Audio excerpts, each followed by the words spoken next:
આજના નવા વ્લોગમાં આપનું સ્વાગત છે। આપણે આજ આવી ગયા છે અમારા દાદા ચેલાથી કરસનદીના ખેતરમાં જે મરચાંની ખેતી કરી છે। જો ચેડે મજૂર છે મરચાં વેણાના હાલ જે ડીસાની અંદર કન્વરજી ઠાકોર એમના વિડીયો મેં જોયા હતા। મને એ વિચાર આવે હું પણ એક વિડીયો બનાવું અમારા દાદાના ખેતરમાં જઈને મરચાંનો કઈ રીતે મરચાં વાવ્યા હતા, કઈ પદ્ધતિએ પાણી પાવાની અને કેટલો ખર્ચો આવે છે એ બધી પણ આપણે માહિતી અંદર આપીશું।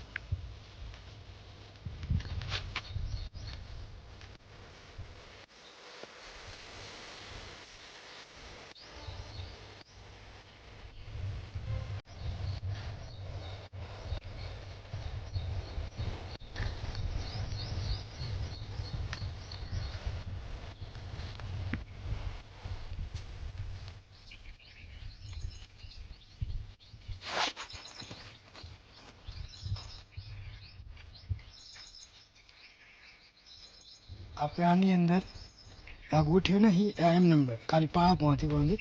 પાળામાં એટલે એમ મેં અહીંયા સિસ્ટમ નહીં રાખી અને અંદર ટપક સિંચાઈ ટપક ગોઠ્યો બધું છે તમે આ લીલો છે ચારો આખો અને આ છે લસણ જેવો ભાવ આ લસણ છે આખું આ સુગાંઠિયા કરવા રાખ્યું ઊભું રાખ્યું ને આ અંદર ટપકની નળી બધું આવડી સિસ્ટમ રાખી અંદર મેણીએ નહીં સામે એ મેણીએ દેખાય ને મેણી આમાં નહીં રાખ્યા। આ મરચાં પેલે 10-15 વીઘામાં મરચાં કરે લે ને આવ પણ હવે વેણવાનું ચાલુ થઈ લસણ કાઢ્યો છે એટલુંથી હોય એના બાજુ છે લીંબુ આંબા ખેડી મિત્રો આપણે આવી ગયા હા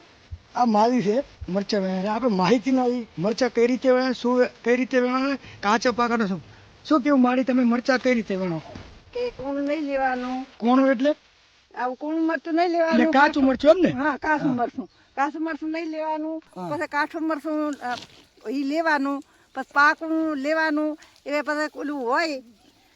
દીવડા વાળું ઈ નહીં લેવાનું ઈ ભય નાખી આમ દેવાનું હાથ બાત બળે ખરી તમારા વેણો તો કઈ ના હાથ બળતા નહીં પણ આમ તીખા મરચા ખરા એવું એમ ના સુરબુર ભાગે ખરી આ વેણતા આમ કઈ ના સોડ ના ભાગે થોડ ભાગે કે આપણે એને હાચવીને લઈ લેવાનું ભાગવાનું નહીં। જો આપણે મારી માહિતી આલી કે આ રીતે મરચાં વેણવાના છે હજી એક આપણે બીજા છે અહીંયા કણ માહિતી લો આજી વાત કરતા હતા કે મરચાં જો આ મરચું પણ વેણી નાખવાનું હોય છે લાલ કલરનું એને સૂકવી નાખવાનું એટલે સૂકવલ કામ આવશે દળાઈ નાખવાનું પછી એ આ લીલું મરચું રહ્યું એ આમ બધા કોણ વેણી જ નાખવાના જેટલા વેણા છે ને એમ મરચાં વધારે આવશે અંદર જેમ વેણો એમ વધારે મરચાંનું જો આ ફૂલડા જેમ વેણશું ને એમ ફૂલડા વધારે આવશે આ જોઈ લો તમે અને આ મરચું લાલટી મૂકી નાખવાનું તો વાટી કે દળાઈ નાખો જે આપણે દળાઈ નાખીએ અને આ ખરાબ મરચું બધું આવે આને ખેંચ લાવવાનું આ કામ મેળવાનું શું બીજું ફાલ તૂટે ખારી ચાના રોપા વાયા છે એમાં મરચાં કર્યા જોવા આ કોણ કાઢ સામે નહીં કાઢી આપણે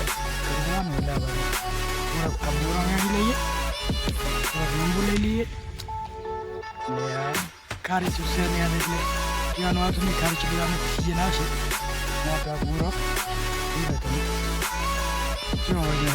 આ મોટા ને એની પાસે નાના બોરો કાચ કોણ પીળા હોય ને એ સારું લાગે પાકો બીગડવા લીંબુ છે નહીં લાગે અને ખારે જો એ રોપો ખારી ચમાયાનો આપણે વિડીયો બનાવ્યો એ રોપો હોય ને એમાંથી આ રોપો અલગ પાડવામાં આવે તે આમાં શું કહે ઓલા ભાગના રહે બધા એમ જ કહેવાય આખું ફાર્મ હાઉસ આ ફાર્મ હાઉસમાં મહેમાન બેમાન કોઈ આવે બપોરે તાચીને આવે આમાં બેસવાનું ને આ ટપક જે પાણી સપ્લાય બધું અહીંથી થાય છે આ બધું આંબામાં ના મરચાંમાં ખારી કરમાં આ વાલ ખાલી સિસ્ટમ બદલાવાની એમાં દવા બવા નાખવાની દી નાખવાની અને આ પામ જે સોફા માટે રાખા છે આગળ બોલવાનું અને આ ભાગ છે આંબાનો આમાં ખારીચું અને મરચાં જે મરચાં વાળે આમ ખારીચું ના મકર અને આ બાજુ કામ ચાલુ હાલ રસ્તાનું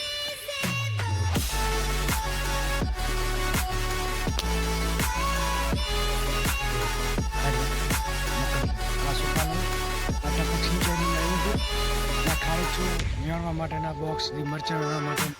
નાખ્યા જે આ ડબલા દેખાય ખાતર ઓર્ગેનિક ખાતર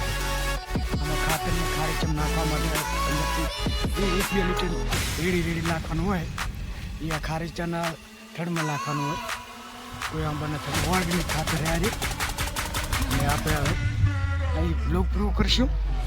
અને આપણે હવે ઘરે જઈશું વિડીયો ગમ્યો હોય તો લાઈક શેર કરો સબસ્ક્રાઈબ કરવાનું ભૂલતા નહીં. હવે ભાઈને આટલો સપોર્ટ કર્યો હોય થોડો પણ લિંક શેર કરીને વધારે સપોર્ટ કરી લાગજો.